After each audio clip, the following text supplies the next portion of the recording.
Terima kasih bagi yang telah menonton video ini. Mohon dukung Master Catur Indonesia, agar terus mendidik privasi generasi catur, khususnya, yang mempunyai bakat dan hobi bermain catur. Sebagai ilustrasi, kita akan menyajikan sebuah contoh dimulai dengan pion F4, diawali pembukaan bridge opening, pion E, pion kali pion D6, pion kali pion, gajah kali pion kuda F3, harus dibalas kuda F6, pion D3, kuda G4, kalau pion D4 jawabannya, gajah kali pion, sudah pernah saya terapkan di video sebelum ini. Bagi Anda yang belum pernah melihatnya, link video sudah saya tempelkan di bawah kolom deskripsi, atau di bawah kolom komentar. Dan saya akan lanjutkan perjalanan saya, sesuai keterangan di video saya sebelum ini. Berlanjut kalau kuda C3 adalah langkah terbaik, harus dibalas kuda C6. Kalau gajah G5 mengancam menteri sekaligus mengembangkan perwira, adalah langkah blunder, harus direspon pion F6 mengancam gajah. Setelah gajah menghindar, kuda E3 mengancam menteri. Kalau menteri D2 berbalik mengancam kuda, gajah F4 ancaman forking raja dan menteri. Apapun langkah selanjutnya menteri harus jatuh. Contoh, kalau pion G3 kuda G2 forking raja dan menteri, langkah selanjutnya menteri harus jatuh. Mari kita kembali 2 langkah ke belakang. Kalau menteri C1, masih tetap jawaban yang sama, gajah F4 ancaman forking, setelah menteri menghindar kuda B4, lagi-lagi ancaman forking raja dan benteng, dan hal itu tidak dapat dibendung lagi, kalaupun raja D2, akan semakin parah. Mari kita kembali di langkah sebelumnya. Kalau di posisi ini, dia respon pion G3, adalah langkah blunder, jawaban yang berbeda rokade pendek, gajah B7 bersiap rokade, lalu gajah C5 menghalangi putih. Melakukan rokade, inilah resiko sekuensi akibat dari jawaban pion G3, sehingga berdampak buruk ke depan. Dan kita harus memahami hal itu. Contoh, benteng F1. Kuda E3 forking menteri dan benteng, setelah gajah kali kuda, setelah gajah kali gajah, dan gajah terang kita itu sangat kuat, telah mendominasi pusat papan catur, juga menghalangi pergerakan buah-buah putih, dan itu sangat berbahaya buat kesehatan lawan. Berlanjut kuda E4, pion A5, pion C4 gajah E6, sedangkan putih ingin mencoba mencari jalan keluar untuk kebebasan perwira dia. Sedangkan hitam menyusun rapi, strategis agar bisa melancarkan serangan. Itu karena pengaruh gajah yang ada di petak E3, sangat berpengaruh. Berlanjut menteri C2, pion A4, pion A3 mencegah laju pion. Benteng E8, kuda D2 ingin melakukan rokade panjang, harus dibalas kuda D4 mengancam menteri. Lalu menteri C3, pion F5 mengancam kuda. Lalu kuda F2 menghindari ancaman pion. Setelah di posisi ini, lawan mulai sadar, kalau dia menghadapi naga yang berbeda. Karena dia tahu, hanya bisa bertahan hidup sementara, dan putih juga, tidak bisa melakukan rokade panjang, karena ancaman kuda kali pion. Berlanjut gajah F7, menunggu respon dari putih. Coba perhatikan papan catur sekarang ini, apa langkah selanjutnya yang harus bisa dilakukan putih, kalau gajah kali pion? Lalu gajah D5 mencoba membongkar situasi, akan direspon gajah kali gajah pion kali gajah kali kuda skat.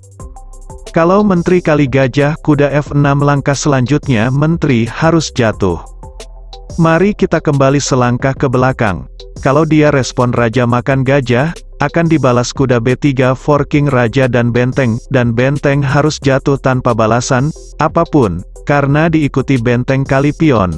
Apabila raja ke C2, mari kita kembali di posisi ini. Tadi sudah kita lihat gajah kali pion. Gimana kalau dia justru melakukan pion H4, menteri E6 mengancam pion. Setelah kuda H1 melindungi pion, langkah pengorbanan kuda kali pion sekaligus mengancam menteri. Berlanjut raja kali kuda, gajah D4 forking raja dan menteri. Langkah selanjutnya menteri harus jatuh. Kalau sudah begini posisinya, mohon maaf, saya tidak lanjutkan lagi.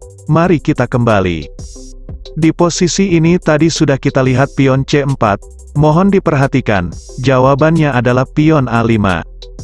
Gimana kalau dia respon pion C3, jawaban yang sangat jauh berbeda, benteng E8. Berlanjut Menteri C2, langkah penting yang harus dipahami kuda E7, lalu kuda D2 bersiap rokade, lalu kuda D5, rokade pendek, gajah H6 ancaman forking. Menteri dan benteng, menteri menghindar kuda E3 forking benteng dan gajah. Benteng G1 melindungi gajah kuda kali gajah, benteng kali kuda. Langkah pengorbanan benteng kali kuda, pion kali kuda, lalu gajah kali kuda skat. Lalu raja menghindar, menteri E8 mengancam pion, menteri C2 melindungi pion sekaligus mengancam gajah, gajah D7. Kalau dia terburu-buru makan gajah, menteri kali pion skat. Setelah raja menghindar, menteri kali benteng dan kita unggul 1 perwira, juga unggul posisi. Mari kita kembali di posisi ini tadi sudah kita lihat, menteri kali gajah, gimana kalau dia telah mengetahui hal itu, dia respon benteng G1 terlebih dahulu. Juga akan terjadi hal yang sama, gajah, benteng D1, gajah C6 mengancam pion, raja A1, lalu gajah kali pion, menteri B3, gajah kali benteng, benteng kali gajah, menteri D4, benteng B1, gajah B6, lagi-lagi kita unggul 1 perwira, dan juga unggul posisi. Tentu harapan kemenangan, sudah ada di tangan kita, ketika Anda bermain secara langsung. Ingat langkah yang saya terapkan, sehingga bisa membantu Anda. Mari kita kembali di posisi ini, tadi sudah kita lihat rokade pendek, gimana kalau dia justru melakukan pion C4 terlebih dahulu mengancam kuda, agar kuda kita tidak bisa masuk di petak E3. Dan kita akan menempuh perjalanan yang berbeda harus. Dibalas kuda B4 mengancam menteri, lalu menteri B3 berbalik. Mengancam kuda, harus dibalas kuda C6.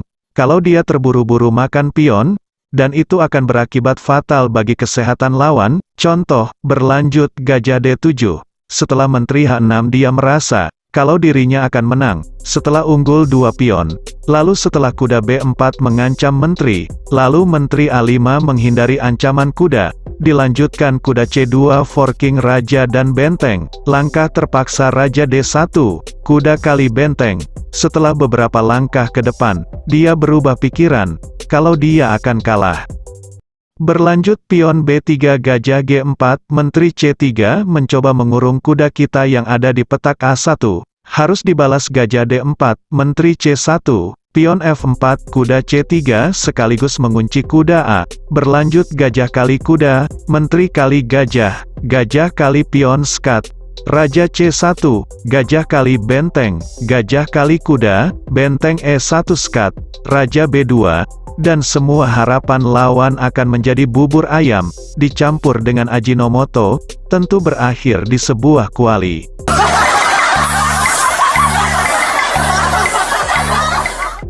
Biar saya terapkan langkah-langkah yang lazim, kuda D, gajah G, dan pion G3, sudah kita bahas di video ini, dan video saya sebelumnya saya sudah terapkan.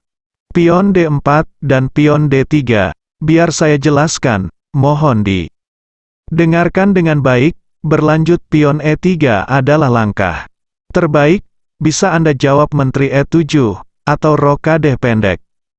Berlanjut rokade pendek, di video saya sebelumnya sudah saya jelaskan gajah E2 adalah langkah blunder. Jawabannya menteri E7, berlanjut menteri E2 adalah langkah terbaik, benteng E8, pion E3 tidak bisa dipertahankan oleh putih, dia harus mengembalikan pion kita, yang sudah kita korbankan, agar dia bisa mendapatkan langkah keseimbangan. Berlanjut gajah D2, lalu gajah B4, rokade pendek, gajah kali kuda, gajah kali gajah, benteng. kali pion lalu menteri D2, sampai di langkah ke-12, masih terbilang masih langkah-langkah yang lazim. Perlu saya ingatkan, apabila Anda sudah memahami pelajaran sampai sejauh ini, tentu Anda sudah bisa ikut pertandingan di berbagai negara. Bahkan Grandmaster catur sekalipun, terkadang tidak sampai di langkah ini, sudah melakukan kesalahan kecil. Oke, biar saya berikan contoh. Sebagai kesalahan kecil, di sini dia tidak melakukan rokade terlebih dahulu, tapi justru menyelamatkan pion. Akan dibalas gajah C5, coba perhatikan papan catur sekarang ini. Kalaupun saya jelaskan kelanjutannya, dia akan mati konyol. Ini hanya kesalahan kecil, tapi bisa menjadi kekalahan ketika lawan telah mengetahui hal itu. Biar saya jelaskan lebih padat, karena banyak sebagian orang yang tidak mengerti.